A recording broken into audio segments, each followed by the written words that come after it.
நான் ஒரு ரஜினி பைத்தியம். இதை சொல்லியிருக்கிறது யார் அப்படின்னு பார்த்தீங்கன்னா பிரகாஷ்ராஜ். பிரகாஷ்ராஜா எப்படி பேசியிருக்காரு அப்படின்னு நம்மளுக்கெலாம் ரொம்ப ஷாக்காக இருக்குது. ஆனால் இது ஒரு 20 வருடங்களுக்கு முன்னாடி கொடுத்த ஒரு பேட்டி, ஒரு பத்திரிகை பேட்டி தான். அதில் பிரகாஷ்ராஜ் நிறைய விஷயங்கள் தலைவரை பற்றி பேசியிருக்காரு. கண்டிப்பாக உங்களுக்கு சுவாரஸ்யமாக இருக்கும் அப்படின்னு நம்புகிறேன். அதனால தான் இந்த வீடியோ. இப்போ அவர் என்ன பேசியிருக்கார் அப்படிங்கிறத பார்ப்போம். ரஜினி அவருக்குள் இருக்கிற அந்த தீ பிடிக்கும், எனக்குள்ளும் தீ பிடிக்க வைக்கும். தலைவர் ரஜினி பற்றி பேசுகிற போது இப்படி ஒரு உற்சாக குரல் எழுப்புகிறார் பிரகாஷ்ராஜ். தனது புது பாணி நடிப்பால் வில்லன், குணச்சித்திரம், கதாநாயகன் என கலக்கி வரும் பிரகாஷ்ராஜை ரஜினி ரசிகனுக்காக நாம் சந்தித்தோம்.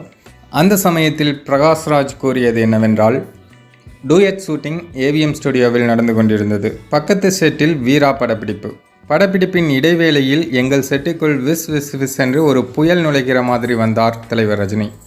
இவன் பிரகாஷ், பெங்களூர் தான் அப்படின்னு என்னை பாலச்சந்தர் தலைவர் ரஜினியிடம் அறிமுகப்படுத்தி வச்சார். அதுக்கப்புறமா நான் ரஜினி சாரை சந்திக்கவே இல்லை. ஆசை படத்தில் வில்லனாக நடித்து முடித்த நேரம் பாஷா படம் பார்த்தேன். அதில் தலைவரோட வேகம் பார்த்து ஆடி போயிட்டேன்.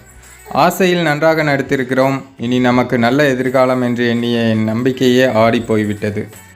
ஏனென்றால் பாஷா படத்தில் எங்களையெல்லாம் விட பல புதுமைகளை புகுத்தி அசத்தி விட்டார் தலைவர் ரஜினி. அதன் பிறகு நான் அவரை சந்திக்காவிட்டாலும் கூட நடிகர் கரண் உட்பட பலரிடம் என் நடிப்பை பற்றி பாராட்டி பேசியிருக்கிறார் தலைவர் ரஜினி. இந்த நிலையில்தான் இருவர் படம் வெளியானது. அந்த சமயம் நான் சோலா ஹோட்டலுக்கு சென்றேன். அங்கே தலைவர் ரஜினி தனது குடும்பத்தினருடன் அமர்ந்திருந்தார். இந்த நேரத்தில் அவரை தொல்லை செய்ய வேண்டாம் என்று நான் வேறு இடத்தில் அமர்ந்து விட்டேன். ஆனால் என்னை கவனித்து விட்டவர் பிரகாஷ் என அழைத்து, ஹைதராபாத்தில் இருவர் படம் பார்த்தேன், ரொம்ப நல்லா பண்ணியிருந்தீங்க என பாராட்டியதும் சிலிர்த்து விட்டேன். அப்போதுதான் நடிகர்களாகவே இருக்கிறார்கள், ரஜினியோ மனிதனாக இருக்கிறார் என்பதை தெரிந்து கொண்டேன். மிகவும் சந்தோஷப்பட்டேன். சமீபத்தில் நட்புக்காக தெலுங்கு ரீமேக் ஷூட்டிங்கில் சிரஞ்சீவியை பார்க்க தலைவர் ரஜினி வந்திருந்தார்.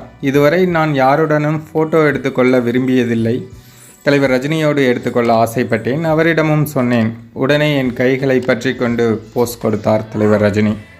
நான் அவுட்டோர் ஷூட்டிங் போகும்போது ரசிகர்கள் என்னை தலைவா என்று கூப்பிடுவார்கள். உடனே நான் சொல்வேன், நானா தலைவன், ஒரே தலைவன் ரஜினிதான் என்பேன்.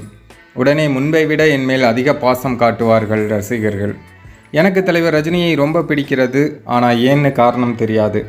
ஒரு லாரியை கயிற்றை கட்டி நிப்பாட்டுற மாதிரி ரஜினி நடித்தா நான் அது உண்மைன்னு நம்புகிறேன். இவ்வளவு தீவிரமான அன்பு அவர் மேலே எனக்கு எப்படி ஏற்பட்டுச்சுன்னு தெரியலை.